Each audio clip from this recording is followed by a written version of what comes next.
And I think that's why there are these. It's actually there's an fascinating article called "The Epistemology of Ignorance," which is really about why we don't know what we don't know. And some of it's intentional, some of it's not. So it's a fascinating piece, but it makes me wonder. So why don't we know some of these things? It's because in many ways we're kind of siloed in our disciplines. Once we get into student affairs, we're not necessarily talking to some other colleagues in other areas. And I've learned that we've really got to start pulling some of the knowledge and the resources from other disciplines so we can tap into the stuff that's been out there forever. Now, even when we look at the assessment field, even assessment in higher ed is somewhat siloized. If we were to look at some of the evaluation literature, even the equity conversations in evaluation, they happened in the 1930s.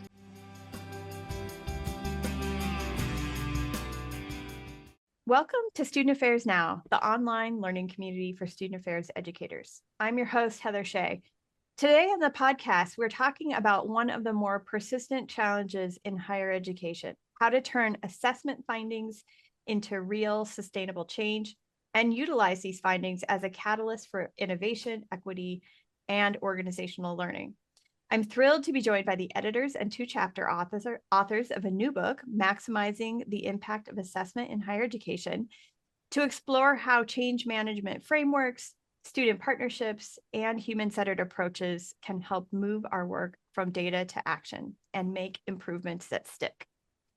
Student Affairs Now is the premier podcast and learning community for thousands of us who work in, alongside, or adjacent to higher education and student affairs. For the past 5 years, we've been creating space for meaningful conversations that inform, inspire, and affirm the work of educators everywhere. And we are so grateful to our listeners, our many guests and collaborators who have helped this community grow and evolve. We hope you find these conversations make a contribution to the field and are restorative to the profession. New episodes drop every week on Wednesdays, and you can find us at studentaffairsnow.com, on YouTube, or wherever you listen to podcasts. Today's episode is sponsored by the Evolve Institute for Higher Education Leadership, courageous leadership to reimagine the future of higher education. As I mentioned, I'm your host for today's episode, Heather Shea. My pronouns are she, her, and hers, and I'm broadcasting from the ancestral, traditional, and contemporary lands of the Anishinaabe, Three Fires Confederacy of Ojibwe, Ottawa, and Potawatomi peoples, otherwise known as East Lansing, Michigan, home of Michigan State University, where I have the pleasure of working. So we are joined today, let me bring everybody onto the screen, by four folks who are the co-authors, editors of this incredible book. So I'm going to read a short bio on each of them, and then we'll get into the conversation. So welcome back, Dr. Gavin Henning. I think this might be episode 4 or 5. I don't know. You've been on a Maybe. few. Yes. Yeah. Mostly all focused on assessment, but not exclusively. Yeah. So Gavin is a professor of higher education at New England College. He's also past president of both ACPA and the Council on Advancement of Standards, or CAS. And Gavin's current work focuses on integrating equity into assessment. Also joining us is Dr. Cindy Cogswell. Hi, Cindy. Hi, Heather. Glad to be here. Cindy is an assessment and evaluation professional whose work across multiple institution type centers on strengthening campus efforts to measure and demonstrate impact. Cindy and Gavin were the two editors of this text. Also today, we have Dr. Jennifer Nalos, a higher education leader with nearly 2 decades of experience improving systems, connecting people, and advancing data-informed decision-making. Welcome to the podcast, Jennifer. Hi, Heather. Thanks for having me. And finally, Dr. Renee Delgado-Riley, Director of Student Life Assessment and Research at the University of Oregon, a scholar practitioner known for leadership in equity-centered assessment, and a recent past president of the Student Affairs Assessment Leaders. Is it an organization or an association? I can't recall. It's officially a nonprofit. Okay. So we're a professional organization run by volunteers, but we're officially a nonprofit. So we're a formal entity. Awesome. Well, it's so great to have you here. All of you, welcome to Student Affairs Now. Let's get into the conversation. I'd love for you to begin with just sharing anything beyond what I just read, and then tell us a little bit about your contributions to this new text. And Cindy, I'm going to start with you. Sure, thanks, Heather. Like you mentioned, I work in this space of assessment. I'm currently at New York University in University Life, which encompasses student affairs and some additional wonderful areas of work, doing something called data strategy, which most people ask me, what does that mean? Mhm. And I would say it's really blending and working in the spaces across and between data, assessment, and planning.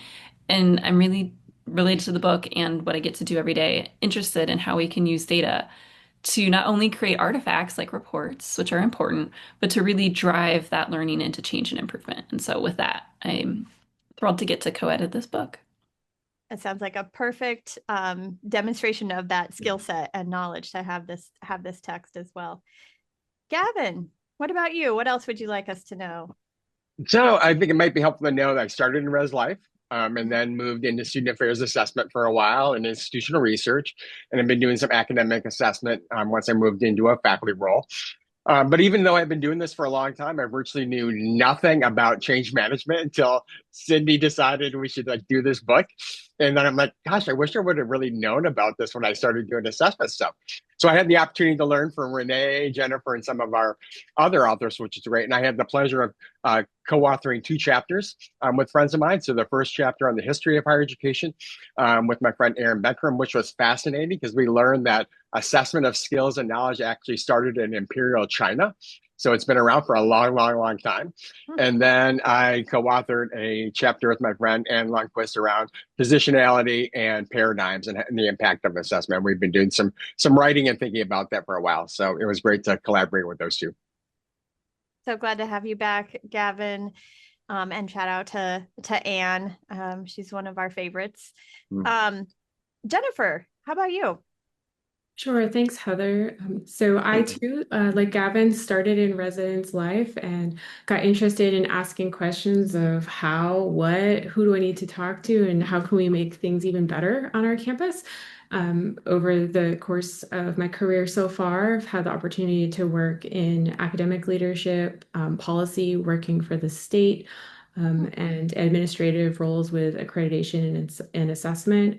I'm at the University of Texas at Austin currently in that capacity. And I also had the pleasure of collaborating with colleagues from the university on our chapter, A Framework for Measuring Change. So my colleagues, Jeff, Monique, and Raj, we were all situated in different places of the institution and we're really interested in, so now what after the report is done? And these really sprung from conversations that we were having here on campus, and then also with the organization that I'm involved in, the Texas Association for Higher Education Assessment, where I served as president about 2 years ago. And so really thinking about the community and how do we bring people together to dialogue, discuss, and implement great ideas to benefit our campuses. Awesome. So glad to have you here. And finally, Renee. So excited to be here. And I did not start in residence life.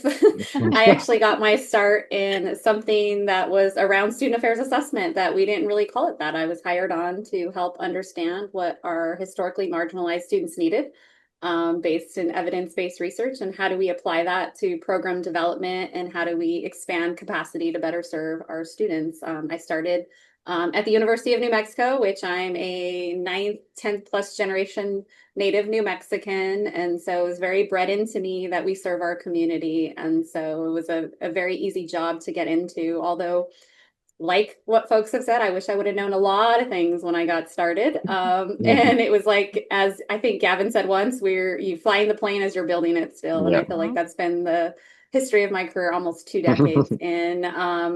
I'm just really excited with this book because I think it's really captures the essence of what it means to do this work, is how are we changing systems and how are we making it better to serve the communities that we truly have the moral obligation to serve. And so I got to co-author a chapter with an awesome colleague, Dr. Alyssa Brooks Nelson from UNC Charlotte, who is in a similar role, director of student affairs, research, and assessment.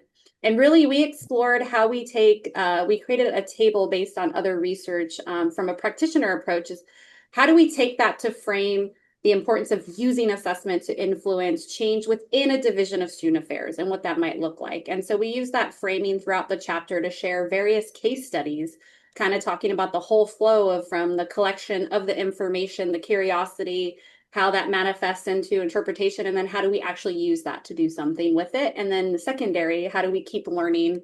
How does it become an iterative, reflective process? And so I was really excited to contribute to that chapter. Oh my gosh, I have so many questions and I want to go completely off script, but we're going to try to stay with the questions today because I think it's such an important point that you made that we're using this to change systems.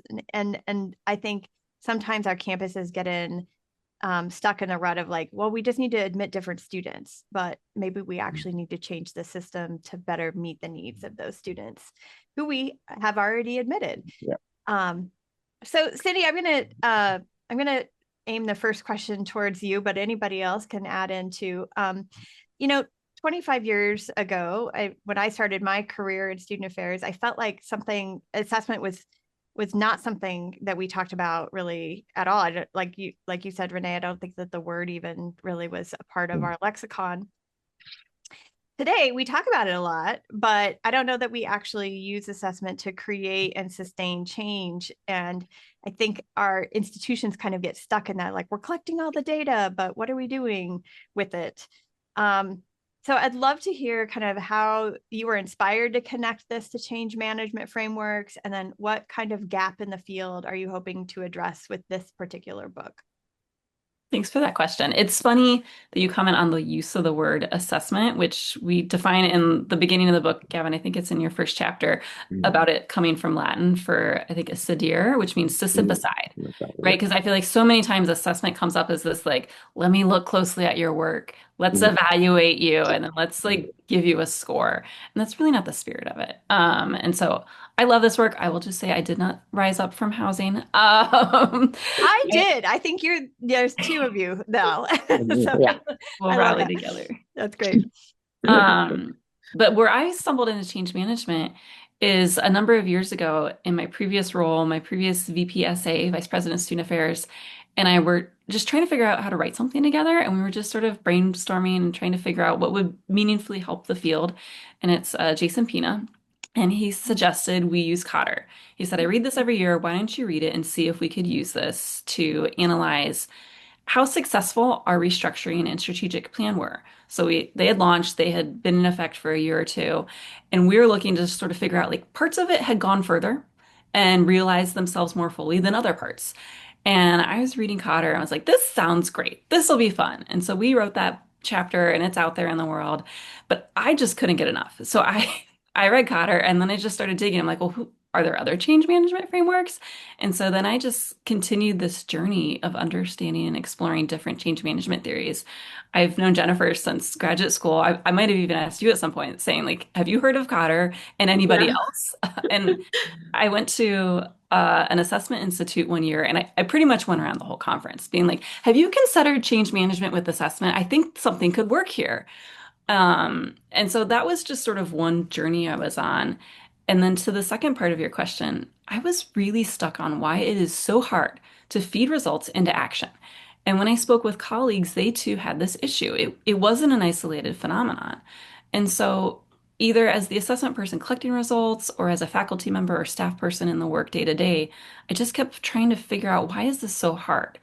And I wanted to figure out how to get results closer to action and more naturally feeding into either decision making or at least having a seat at the metaphorical or real decision making tables. And so what brought this together was just this long held desire to write a book. And I was at a conference and Gavin and I were talking and he said it would be great to write a book together. And so slowly, just at one point, it just sort of clicked. Change management could help us close the assessment loop. I love that. I feel like the way that scholarship happens in this field and the way that we bring together concepts is really unique as compared to others. Like we're using and bringing in ideas from other sectors, other fields, business, change management, and so that's a great kind of connection that was made. We're going to link some of the resources that we share, in addition, of course, to the link to the book in our show notes. So folks are like, I want to read the Cotter book Yeah. or a chapter or learn about the model. That would be helpful, given that I think most of us are not as familiar at all with these frameworks. So, Yeah, Heather, I want to just add on yeah. that because even though our field, particularly student affairs, is in some ways very interdisciplinary. We, pull from social sciences. People come from a lot of different counseling, psychology, sociology, but we don't look to other fields for some of the literature. And I think that's why there are these. There's an fascinating article called "The Epistemology of Ignorance," which is really about why we don't know what we don't know. And some of it's intentional, some of it's not. So it's a fascinating piece, but it makes me wonder. So why don't we know some of these things? It's because in many ways we're kind of siloed in our disciplines. Once we get into student affairs, we're not necessarily talking to some other colleagues in other areas. And I've learned that we've really got to start pulling some of the knowledge and the resources from other disciplines so we can tap into the stuff that's been out there forever. Now, even when we look at the assessment field, even assessment in higher ed is somewhat siloized. If we were to look at some of the evaluation literature, even the equity conversations in evaluation, they happened in the 1930s. But few of us were aware of that. And so I think we kind of get stuck in our own scholarship, but we need to figure out how do we tap into some other things and find out what's out there and how do we learn, how do we know what we don't know? And then how do we learn the information to fill those gaps? That's fantastic. So Renee, I think for me at least, I know I've been a part of different assessment efforts or strategic plan assessment efforts, or just gathering data in general. We write these reports, but then there's not a lot of action sometimes. And so I'm curious about if you can talk about some of the frameworks in the book that help people not just move from findings to reports, but findings to improvement. I think that's good. And I think you had originally referenced calling this the assessment report graveyard, which I want to hone in on that because I think that's a really good point of, for me, kind of giving my cultural background here. But a few weeks ago, Dia de los Muertos, super sacred holiday for me. And I had a lot of loss last year. And so for me, I've been doing in a mode of huge reflection lately and thinking about all the forgotten data and abandoned stories that we're not elevating and telling. Because there's humans behind this data, right? These are either students, employees, whatever data we're collecting. And the fact that it hasn't been celebrated or even more importantly, transformed into action always makes me a little sad. But reflecting on this, thinking about the chapter that I was fortunate to contribute to, bringing kind of all that back to life, I think the essence, and I actually think woven throughout the book, I want to give kudos to Cindy and Gavin for doing a really good job weaving, how do we do these things and how does that manifest in action? Because it's really about the relationships that we're building and that data storytelling, right? Which starts long before you even have data, before it's even collected, is how are we fostering the relationships and leaning into those curiosities that our colleagues need to either, whether they're telling their impact or whether they're looking at improvement, capacity, whatever those curiosities are, that's where it kind of begins. And so kind of going back, reminding us, that's where it begins. But we know it's not a perfect world. We're in assessment and we know sometimes we're in this scenario. So how do we lean in? And so some of the things we talked about in our chapter, and I'll just kind of give you some high level things, is the first is assessment is always to be focused on continuous improvement. We know that there's compliance reasons for assessment. We get that. But more importantly, it's not something you do once and then put it away and not think about. But it's an ongoing iterative process. And really, it's meant to evolve within your respective organization. So every department, every division, every organization has their unique culture and what they need. And so your process should be customized to the people. And so people think an assessment practitioner sits behind a computer and does data all day. No, 99% of my job is meeting with other people, hearing. And the questions I ask is, what's on your assessment bucket list? What would you like to know? Or what have you seen working with students or working with staff that you want to know more about? And so similar to this Dia de los Muertos holiday is, I don't just create an altad. There's a lot of reflection and learning that goes into that. And I'm kind of figuring out what did I not do well and what do I need to do better to honor that reflective holiday. So you keep adding, it's iterative.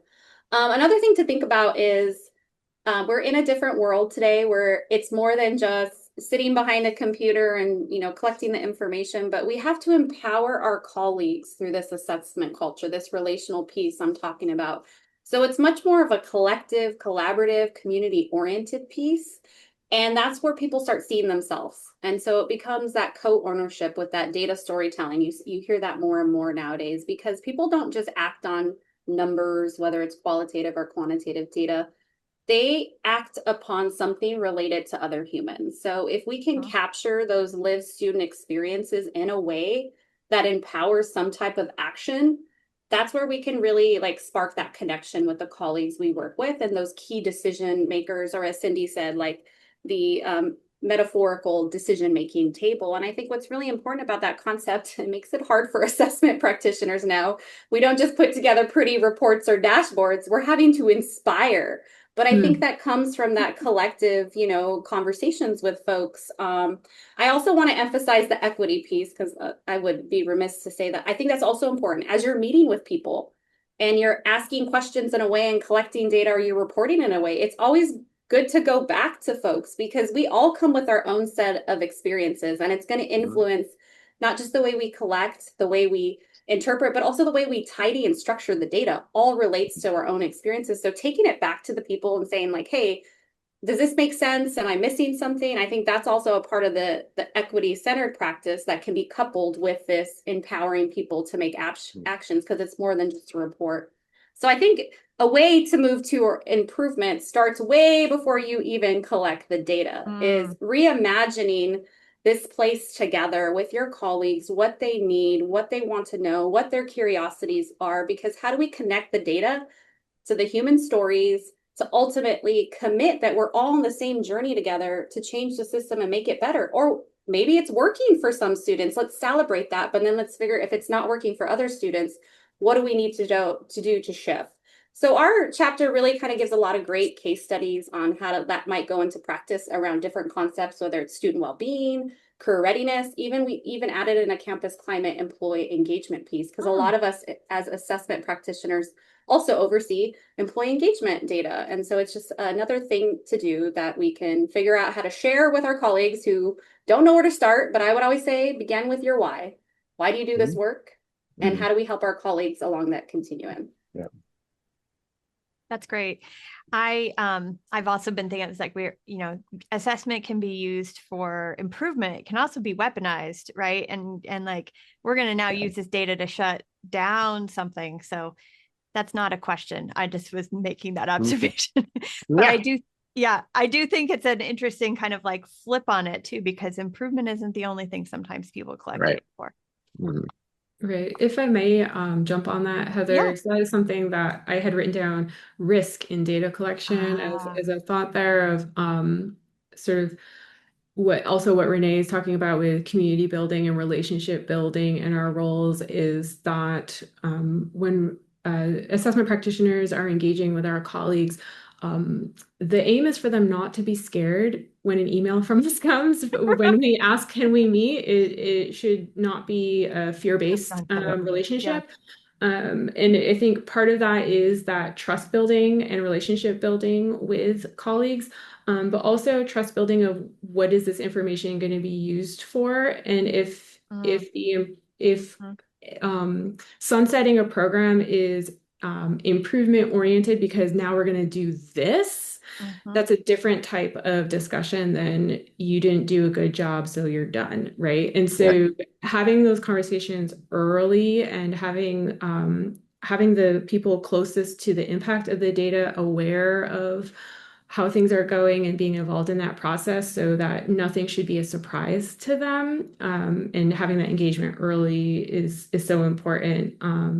And I would echo what Renee had shared, that a lot of the role is engaging with colleagues. It is relationship building, it is trust building, so that, in those few instances where there are discussions or conversations that are tough or difficult, folks are aware of your intention and are aware already of the information or data that you're discussing.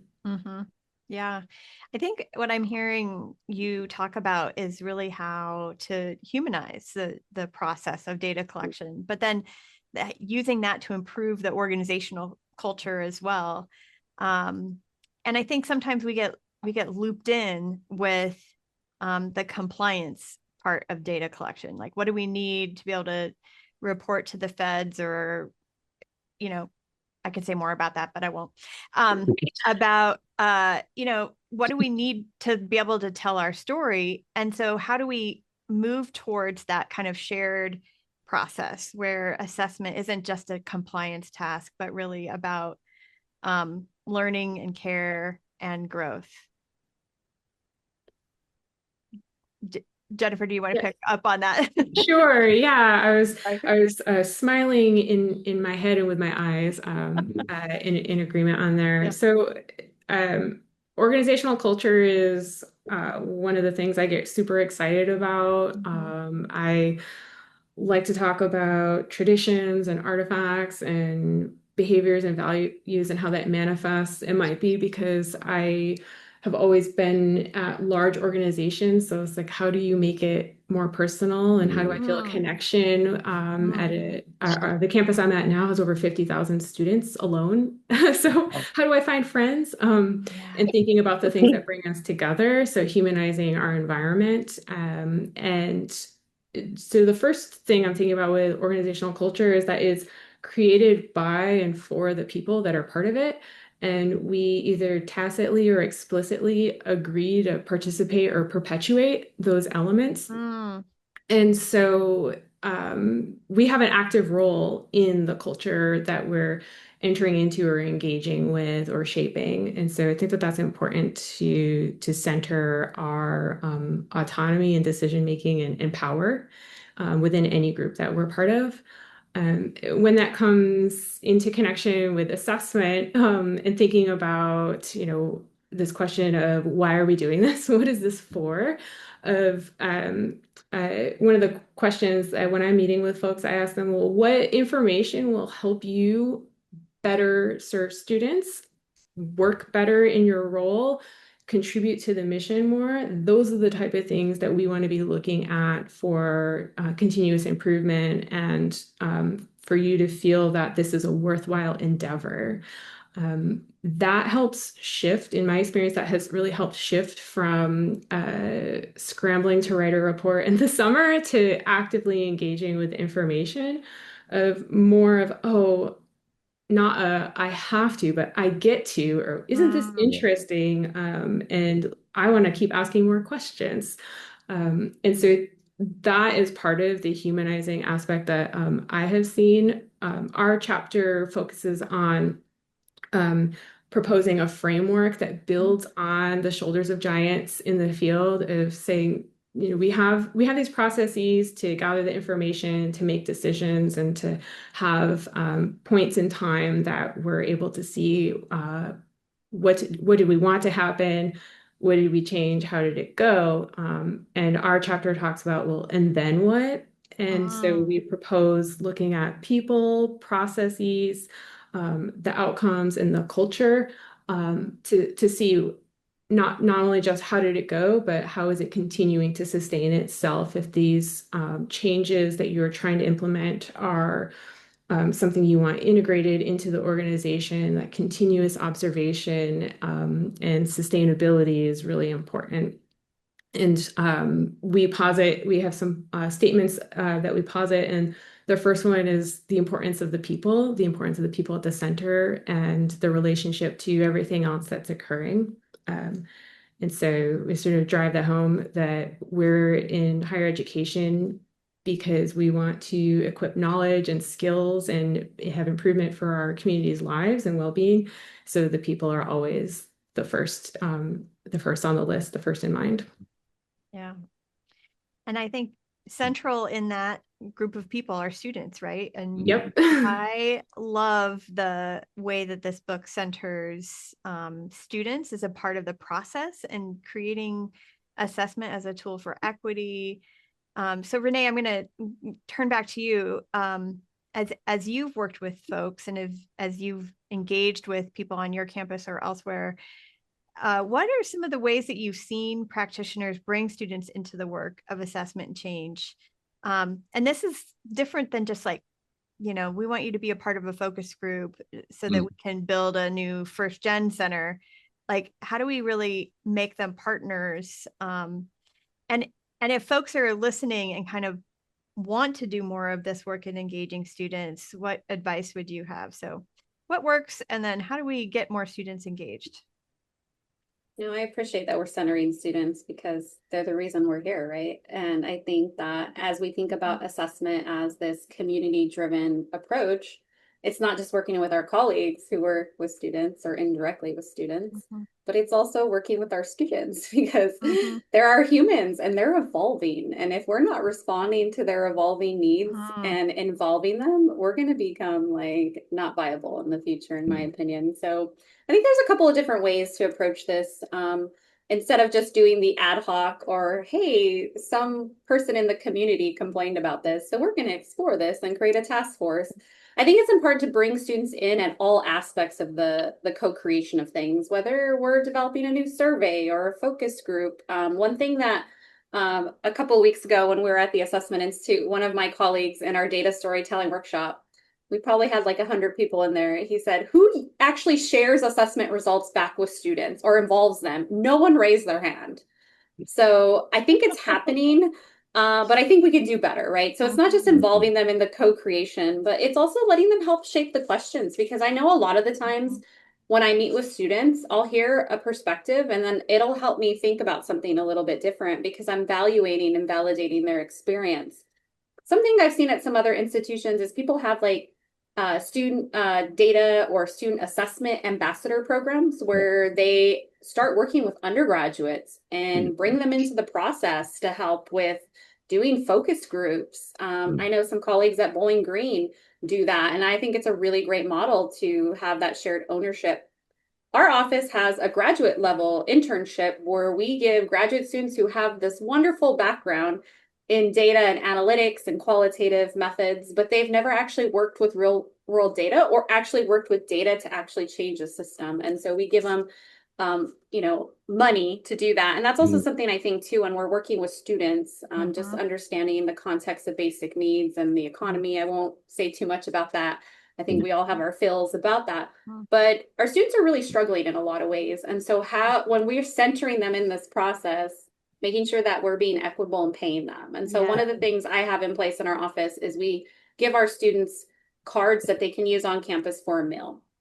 And we always kind of frame it, even when we invite them to participate, we say, you're going to get this much in duck bucks. This is enough to buy a meal at so-and-so, because we're all about feeding them. It's really important for us. And so when we think about working with students, don't just exploit them and use them. Also give them something. And of course they're learning, right? I think like if we have more structured programs that work with students in an internship or an ambassador program, we're giving them the skills and knowledge, but I still think it's important if we think about driving that long-term change, we want to also pay them because I don't think that's fair. I also think always sharing data back to the students. I wouldn't say we're great at it. We do it in different places.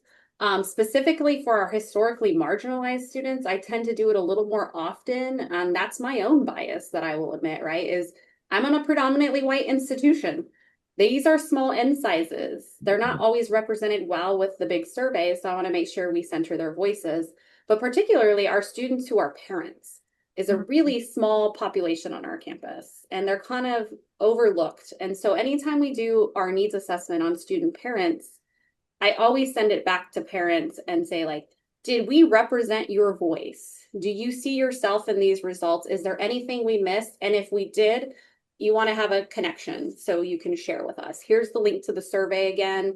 Or, hey, I'm always happy to buy you a cup of coffee on campus. And I can't tell you how many students I've met through that process who've now are like, hey, I want to do more of this work. And then I'm able to connect them to other resources on campus. And so to me, that makes me really excited that we're able to connect them that way. And so I think in some making it more relational, of course, not just extending the things that we do with our colleagues to do this work, but centering the students in that work, not exploiting them, making sure that we're paying them for their contributions.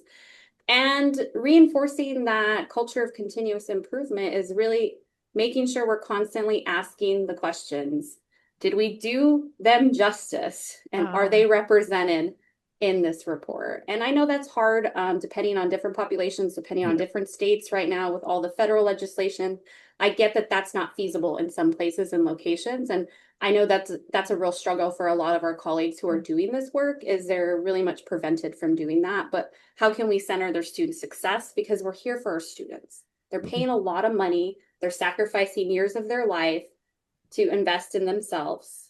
We need to also invest in them. And I have kids who are in this age category, traditional age college students, and they are not the same students that I was measuring even just 10 years ago. So we have to continually lean in and hear from them. And students love to be involved in the process. I don't think I have one incident where a student was angry about me reaching out to them. I think they feel voice and agency. And when we give that to them, they want to be part of the solution. And I do find, just anecdotally in my work with students over my last 9 years here, is they get more invested in the system. And so that's a really cool kind of thing. Maybe that's a research project in of itself. Yeah. I want to jump in just to add, one of the things that we just did like last week was to check the face validity of what we thought was a good question or a good phrase. We checked it and I said, does the office downstairs have student workers working right now? Could we just go ask them if when they read this, it means the same thing we want it to read? And then that way they're compensated and it's within the scope of their job. But no, we had to change it. And I'm glad we got that feedback, because we were checking against, our current student population, if they understood it the way we wanted them to understand it. And we work to bridge that gap. Another thing that I will bring up sometimes from my work in student affairs is to think through every phase of the assessment cycle. So design, research questions, analyses, interpretation, moving the results into action, and see if you can embed some sort of student check into every part of that. It might not always be feasible for everything. We have a lot of projects going on. That's not always possible, but could you at least catch involving students in a couple of those, or bucket them so you're doing it for a couple of instruments at the same time? Might be practical, easy steps into it. Yeah, I'd like to jump in. I think this is the question that we're all super enthusiastic about, of student voice, student agency, student advocacy.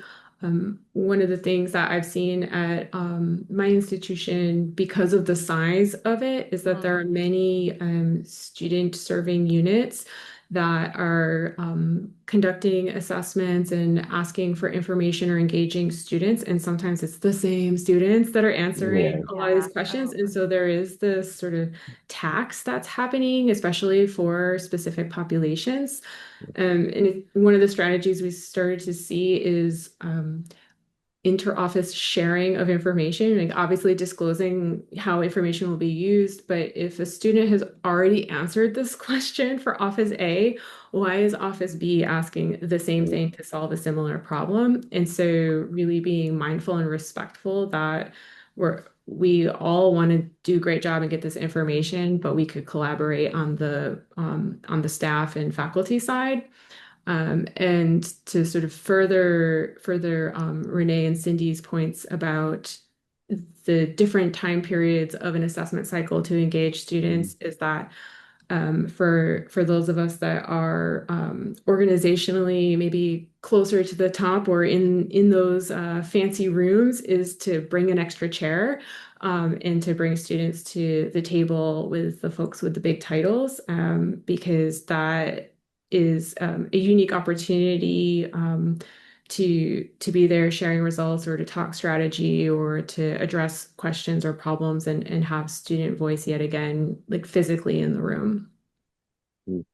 That's great. That's a great segue actually to my next question, because I think when I think about our audience of student affairs now, it's not always the folks who have either the power or the institutional influence in other ways to impact, what the assessment practices are. And so, Gavin, I'm really curious, as you think about people who are coordinators or faculty like you, or other types of mid-level managers, what advice would you have for folks who are trying to use assessment as the lever to create the type of change that they want to see, but from that kind of middle of the organization standpoint? Yeah. So I think back to my time coordinating student affairs assessment for divisions. And one of the biggest challenges was I didn't have legitimate power. I couldn't Mm, tell them to do any of this. And fortunately, I did some graduate work in sociology, and I learned about Raven and French's sources of power.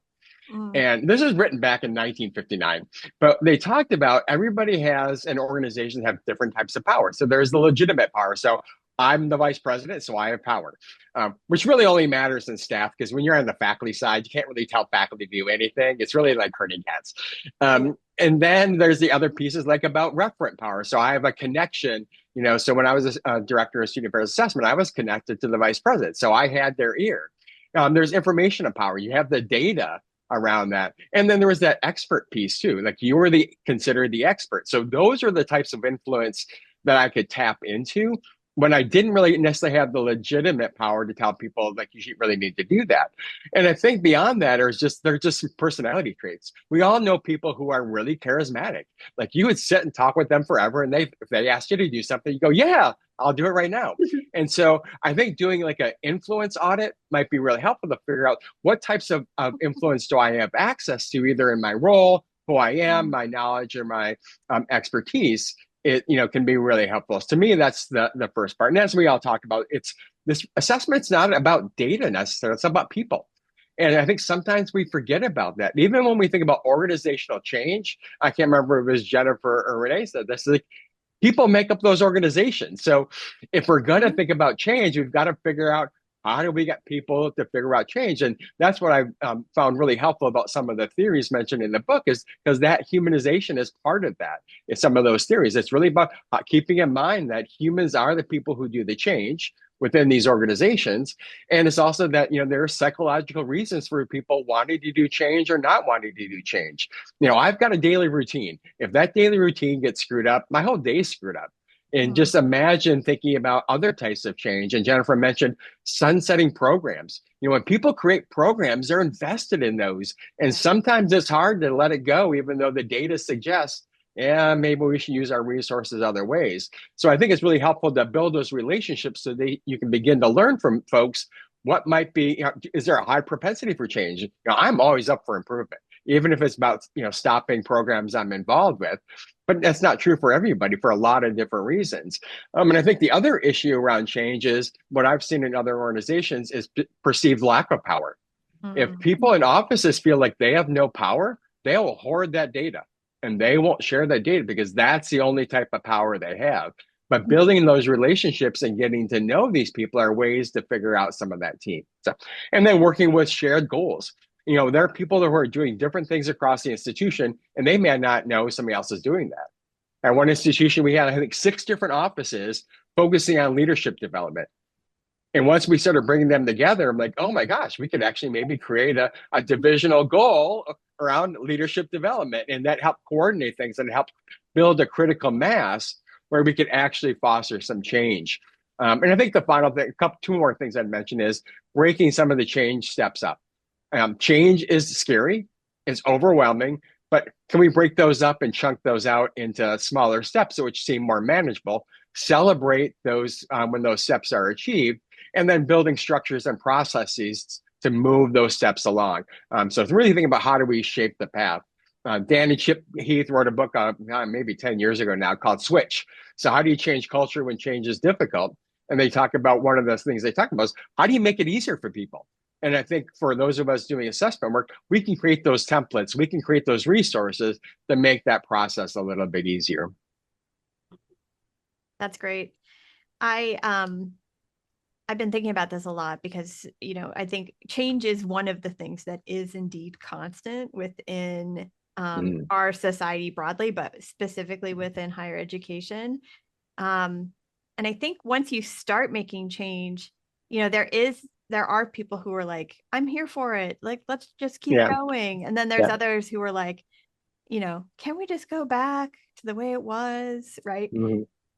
So Cindy, I'd love to hear you kind of talk a little bit about like once this has started, how do you keep the momentum going and how do we build the culture within the institution so we're not just reacting once a year, right? Like the reports are due and we're like, oh, yay, once a year. To like, what do we do to do that kind of more holistically, continuously, and then really focus on the learning? Sure. How do we solve this? Yes. In thinking about this, I really step back to consider how do we shift to this culture of continuous learning, like we've been talking about and digging into during this time together. And it's what we've said, shifting from compliance to curiosity, creating lower stakes environments to reflect, to ask questions, to make it safer to have a learning that might not be phenomenal, that might even be at face value, quote, bad. Mm, I'm not challenged by, quote, bad data. I'm encouraged by learning something new that I didn't know before. It's the then shifting into how do we do something with this, celebrating the learnings, and not just success stories, but also when we do need to pivot or when we do pivot or rethink an approach. And so, to the part of your question about creating systems or environments where we learn and adapt continuously, I know one thing that's changed as a result of diving into this deeply with all these wonderful contributors here and co-editor is we've shifted our reporting process entirely. We changed it through some conversations and listening from leaders about pain points in our own processes to stack up the deadlines so that they all were due at the same time. And then we shifted it so that it aligned better with the rest of their work life calendar. Because for many, assessment is something that gets fit in the margins. And mhm, so we tried to shift as best as we could to the moments that were more convenient for everybody. And I was just changing some language to say, if anybody from myself or my graduate assistants can help make this any bit easier, please let us know. We can extract the data and do what we can to make it more available. And then just one other idea I had about this learning and adapting continuously is that as I've tried to drive results into decisions and decisions back into results, I see it as sort of this like yin yang. Like when we're faced with a decision moment, what data is readily available that speaks to it that we can look at to have it help inform our decision making? mhm, And then conversely, when we're writing reports or arriving at new findings or insights, can we have a concluding section in them that says these are the recommended next steps? It mm, might be finding out more. It might be sharing this report with somebody else, but at least walking the data to that point so that both of them are queued up for what the next right thing is. I would just add a couple of things. One is, I think reshifting the way we think about assessment, because we talk about cultures of assessment, we talk about cultures of evidence, cultures of informed or information or data driven or data informed decision making. But Jeremy Penn has a great chapter on systems thinking and learning organizations. mm, And I stumbled across learning organization literature a few years ago, but Jeremy's chapter really reminded me that there is some really great stuff in that. And if we begin thinking about how do we create learning organizations, we pull into that humanism piece of it. We pull in that curiosity. We pull in this value of improvement and how do we do things better, more efficiently, more effectively for students. And I think that lowers the stakes, as Cindy said. Then if the data are bad, that's okay. Because I've actually seen vice presidents who put resources towards programs that where the results weren't great because they thought there was value in that. The initiative was built on research and scholarship, and they're like, okay, well, let's resource this a little bit more and see if we can make it happen. And so I think if we were able to really think through what does a learning organization look like and build those systems to foster that, we're more likely to actually foster change. We have to build, some of those structures and processes like Cindy talked about. We've got to remember that it's about people, as Jennifer mentioned. And we have to also think about that equity piece to make sure whose voices are actually heard, because sometimes it tends to be the directors or the people who are in those deans and directors meetings. And it's not the person who's working the front desk in the Career Center office who probably hears everything about the students who come into that office. So we need to really think about that stuff. But I also think about the demonstrating, communicating the change piece, because Renee mentioned that we don't tell students often what we did with the data. Why would you want to continue to be part of that process if you don't know how those data are used? And so I think that, and then there's a great chapter on that as well, thinking about how important it is and what are the ways to do that. mhm. That's great. Well, I think we're at the point in our episode where I'm always like, I could just keep talking and asking more questions, Yeah. but we're out of time. We always end episodes on the podcast with a similar question. Doesn't always have to be the exact question, but I am really curious, and this can be related to our conversation today or related to anything else. Our podcast is called Student Affairs Now. We always like to ask, what are you thinking about, pondering, troubling now? And if you would like to share how folks can get in touch with you, whether that's LinkedIn or elsewhere, you can also feel free to mention that as well. So, Renee, I'm going to start final thoughts with you.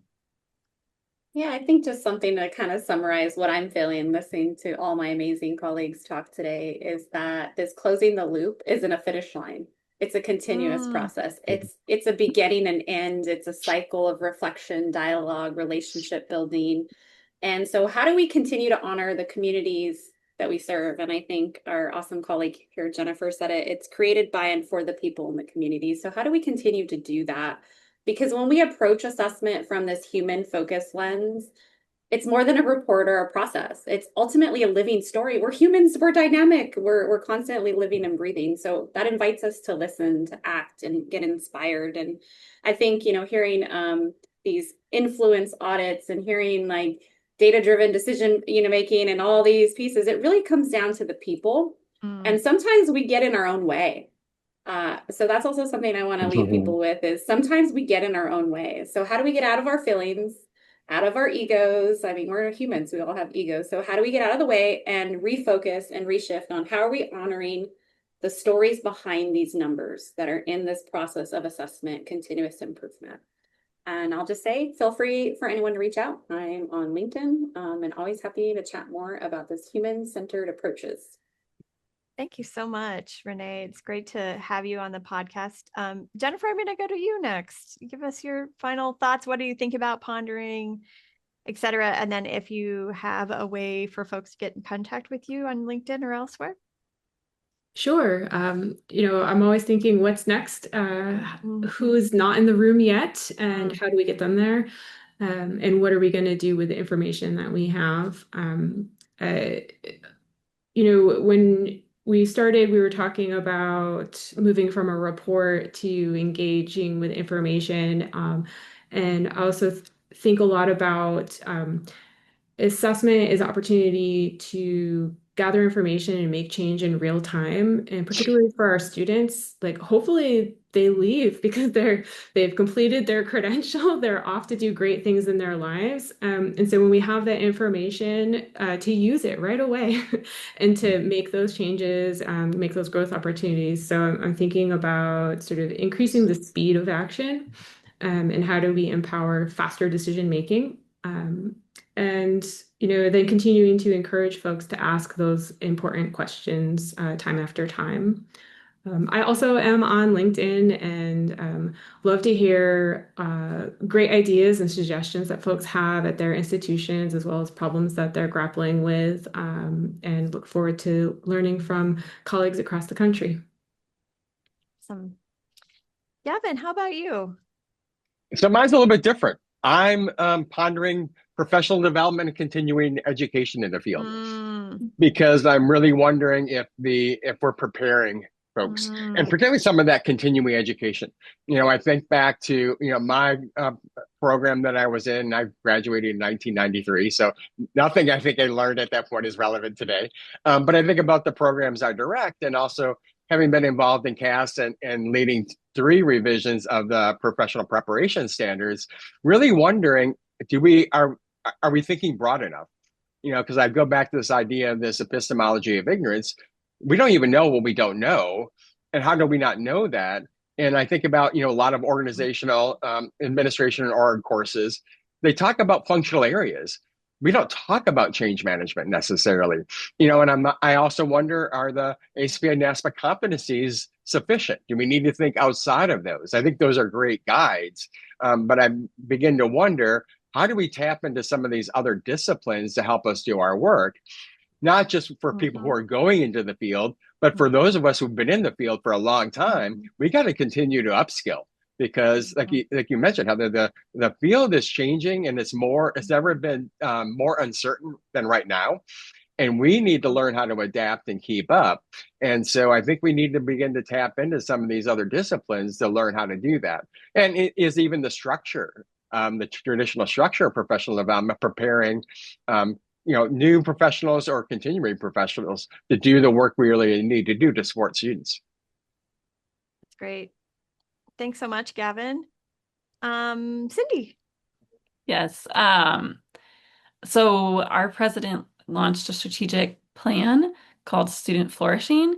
And I am just in the day-to-day work of understanding how belonging plus purpose plus well-being equals flourishing for our students, and also all the narratives behind that. So just data collection and understanding it's fun.